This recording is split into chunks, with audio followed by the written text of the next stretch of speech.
A continuación es el turno de movimientos sociales constituyentes. Tienen la palabra, me parece que Alondra, ¿sí? Alondra, por 15 minutos. Muchas gracias. Yo voy a hablar 10 minutos y mi compañera Alejandra va a hablar el tiempo restante. Vamos a presentar los siguientes puntos. Vamos a presentar la propuesta de democracia paritaria que construimos junto a la colectiva feminista.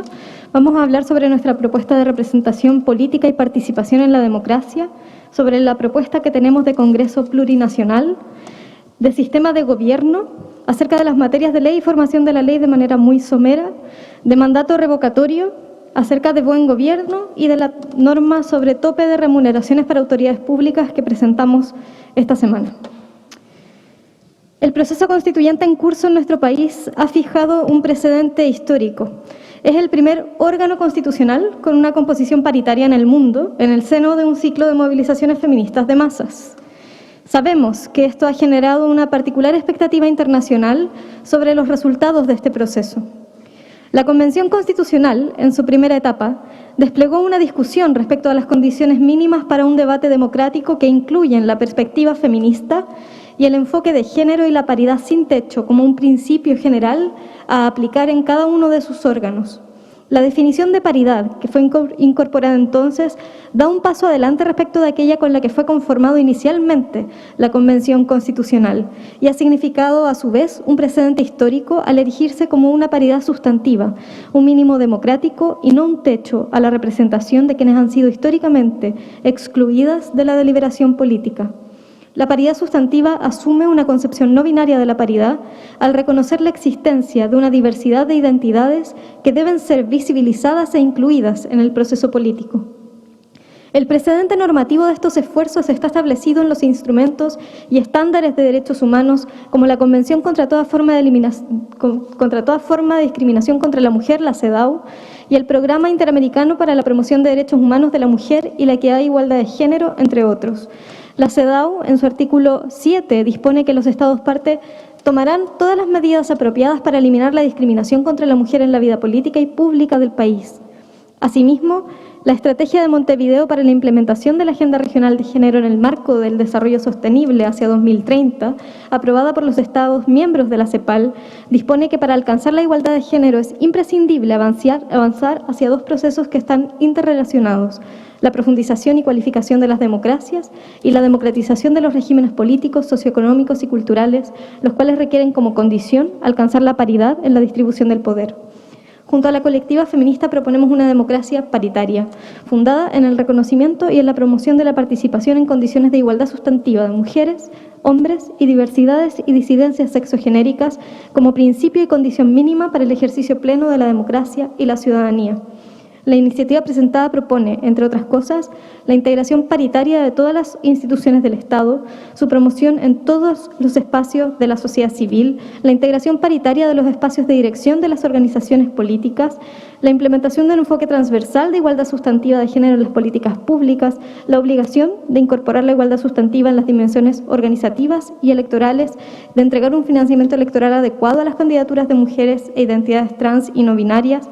y nunca inferior a un 50%, una promoción electoral equitativa, entre otros elementos. Por último, nuestra propuesta considera un artículo transitorio que obliga al Estado a adoptar las medidas necesarias para rectificar y reparar con la mayor premura las históricas discriminaciones por género. Respecto de representación política y participación en la democracia, sin duda que la exclusión patriarcal de las mujeres y disidencias sexogenéricas de la institucionalidad política no es la única de las exclusiones intrínsecas que caracterizan a nuestro ordenamiento político. Los pueblos han sido históricamente y desde la Constitución de 1980 expulsados, inevitablemente produciendo con ello una disminución de la participación popular en los escasos mecanismos de incidencia electoral existentes y una progresiva crisis de legitimidad de la institucionalidad estatal, particularmente de los partidos políticos. Pese a ello, los pueblos nos hemos organizado y los sectores de la sociedad civil se han dotado de espacios de autoorganización y autorrepresentación. Se ha producido, sin embargo, un hiato, una distancia entre las formas de organización social y la institucionalidad que ha devenido en una crisis largamente gestada que tiene su punto cúlmine el 18 de octubre de 2019 con la revuelta popular y la demanda por una asamblea constituyente. Para superar esa dificultad, sostenemos que la amplia diversidad política y social del órgano constituyente puede proveernos una orientación. Puede proveernos la orientación de una institucionalidad que tenga como piso mínimo la oportunidad que aquí se ha abierto y que pueda permitirnos construir una democracia que deje atrás los dispositivos autoritarios instalados en la Constitución de la dictadura y pueda avanzar en una distribución del poder político que asegure una apertura a los pueblos en la deliberación dentro del Estado de manera autorrepresentada. La forma de movimientos políticos sociales, que tomamos también de otras experiencias latinoamericanas, permite reconocer la existencia de múltiples y diferenciadas formas de organización política emergentes que hoy tienen expresión en el seno de los pueblos. Esto se suma a los partidos políticos como una habilitación de las formas históricas que han construido los pueblos y su institucionalización va a permitir el ingreso de sectores organizados a los órganos de deliberación democrática. Esta iniciativa también establece principios para el sistema electoral y exigencias e inhabilidades que luego profundizaremos. Respecto de nuestra propuesta de Congreso Plurinacional,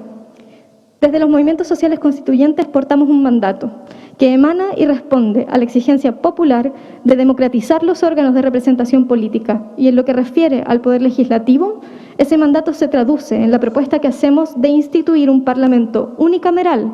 plurinacional, paritario, cuya composición sea expresiva de cada uno de los territorios y pueblos que conforman el país desde sus diversidades, urgencias y aspiraciones. Que ese mandato popular adopte la forma orgánica de la unicameralidad y no otra, tiene que ver con consideraciones que encuentran su sustento tanto en la experiencia comparada y la teoría política y jurídica, como también en la experiencia y el balance de lo que ha significado el sistema legislativo bicameral para las transformaciones que requerimos.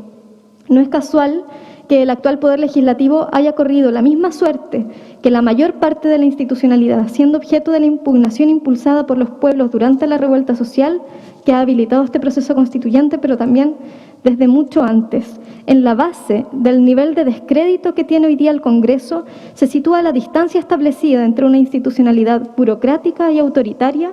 y la demanda, por otra parte, de una democracia realmente representativa y deliberativa,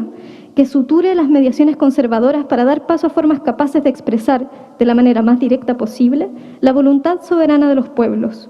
El Senado ha cumplido una función política de obstaculización y freno a las transformaciones y ha sido defendido también en esa clave históricamente, como un órgano de la mal llamada moderación y de propósito eminentemente conservador. En efecto, el Senado, antes que una Cámara territorial, ha sido y es eminentemente una Cámara revisora de la democracia, cuya composición histórica ha estado marcada por un fuerte carácter elitario, masculinizado y expresivo de una minoría social, símbolo del carácter excluyente de la democracia tutelada que ha regido en Chile. Quisiéramos confrontar también las caricaturas que han sido planteadas. De los 190 estados que en la actualidad se encuentran asociados dentro de la Unión Interparlamentaria, 77 han optado por organizar su institución parlamentaria bajo un modelo bicameral, pero 113 han establecido un parlamento de una sola cámara. Eso no puede simplemente señalarse como que la bicameralidad es propia de Europa y la unicameralidad sería propia de Asia y Medio Oriente, palabras que fueron volcadas en el debate del día de ayer. Hemos considerado todos estos elementos y se encuentran recogidos en la propuesta que presentamos a este órgano constituyente que desde los movimientos sociales integramos en virtud del mandato democratizador que nuestras organizaciones nos han otorgado como constituyentes y que hoy sometemos a deliberación. Se trata de una propuesta de futuro Parlamento que se asemeje más a esta Convención Constitucional, en tanto órgano unicameral, expresivo de la diversidad que nos conforma como pueblos y que cuenta con la legitimidad de amplios sectores de la ciudadanía. Y finalmente, el problema del régimen de gobierno ha sido un asunto distante de las preocupaciones inmediatas del movimiento social. Y por eso, para construir una posición respecto de lo que este asunto plantea, tuvimos que darnos instancias populares para deliberar junto a las asambleas de base e ir atendiendo cada uno de los argumentos que pudimos conocer a partir de las audiencias públicas y del debate que tuvo lugar en esta comisión. A partir de ese ejercicio de elaboración política, llegamos a un acuerdo de consenso que presentamos junto a Independientes Nueva Constitución, Frente Amplio, Pueblo Constituyente y la Federación Regionalista Verde Social. Nuestros acuerdos contenidos en la propuesta son 3. El primero de ellos, que resulta fundamental sostener coordenadas de inteligibilidad, claves políticas claras y con arraigo histórico que permitan que la población pueda comprender con nitidez el proyecto democrático contenido en la propuesta constitucional. Y por eso creemos fundamental la elección directa de la presidencia, que pueda proponer un programa de gobierno y conducir el Estado, teniendo para ello un periodo de 4 años con posibilidad de una única reelección. El segundo, que para llevar adelante las transformaciones profundas que los pueblos han mandatado y que son la condición de posibilidad de la deseada estabilidad, es necesario explicitar, delimitar y exigir que las mayorías parlamentarias participen de la constitución del gobierno y para eso respaldamos la figura de la ministra de Gobierno. Nuestras diferencias radican en lo siguiente. Primero, en que la relación del Ejecutivo con el Parlamento tiene que tramitarse de manera exclusiva y circunscrita a través de la ministra de Gobierno y por lo tanto sostenemos la incompatibilidad entre parlamentarios e integrantes del gabinete. Mantenemos en la presidencia la tarea de nombrar al gabinete, que debe ser paritario y plurinacional. Y respecto de mecanismos de destrave como la disolución del Parlamento y la convocatoria a nuevas elecciones por parte de la presidencia, esta no puede proceder sin mediar un referéndum. Va a seguir mi compañera Alejandra.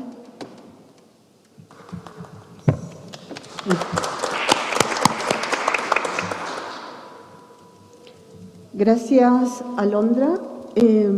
Quiero expresar que como mujer aymara me siento feliz, aunque no se note, de poder estar participando de estas discusiones y estas decisiones que nunca antes se tomaron de manera participativa, amplia y diversa. Al escuchar tantas buenas propuestas me pregunto por qué no se hicieron antes. Bueno, me voy a referir a 4 temas. Buen gobierno, el primer tema. Uno de los factores que incidió en las manifestaciones callejeras y grandes movimientos sociales y que también posibilitó la generación de esta convención constitucional ha sido la indignación por la corrupción en casi todos los espacios de poder político, existiendo muy pocos casos de ellos sancionados debidamente. El actual ordenamiento jurídico, tanto a nivel constitucional como legal y reglamentario, no da respuesta, ni en su texto, ni en las interpretaciones del mismo, a las falencias del sistema, ni a los estándares internacionales, siendo el articulado constitucional en la materia del todo insuficiente y sin posibilidades de perfeccionar. La norma que proponemos establece principios esenciales que no se contemplan en la actualidad, como son aquellos que dicen relación con el respeto irrestricto de los derechos humanos y los derechos de la naturaleza, el reconocimiento del carácter plurinacional del Estado a todo nivel, el enfoque de género, igualdad, inclusión, la buena fe pública, probidad y transparencia en la gestión pública, así como también aquellos que se relacionan con el cambio de paradigma, que necesariamente debe ser el eje del nuevo sistema que se propone, acorde a los nuevos tiempos y sin sesgo, estableciendo también control democrático, popular y ciudadano, respondiendo con ello a la expectativa de cambios en el ejercicio de la función pública y garantizando que el buen gobierno sea una realidad que se plasme tanto en el funcionamiento de la administración del Estado como en el desarrollo de dicha función, buscando así dar respuesta a las falencias del sistema y sancionando además las conductas contrarias a la buena fe pública, transparencia, probidad y derechos fundamentales, protegiendo al denunciante y estableciendo prohibición para el ejercicio de cargos a quien cometa ese tipo de delito. Mandato revocatorio. En el mismo sentido de lo expresado anteriormente, una de las grandes necesidades de nuestro sistema dice relación con la participación y control ciudadano y popular, el cual ha estado ausente del mismo, sin contemplar mecanismo alguno de participación democrática más allá del sufragio y la representación, lo que desde ya significa una debilidad de nuestro régimen democrático e implica falta de legitimidad, siendo eminentemente necesario generar mecanismos democráticos para que la voluntad popular no solo se remita al voto, sino que pueda manifestarse en un sentido revocatorio, entregando la facultad a los pueblos y la ciudadanía para revocar el mandato entregado si los mandatarios o autoridades electas no han obrado conforme a las funciones que les competen y en conformidad a las expectativas de las y los gobernados. Se incluye también la participación de las naciones originarias conforme al carácter plurinacional del Estado, lo que debe permear todo nivel.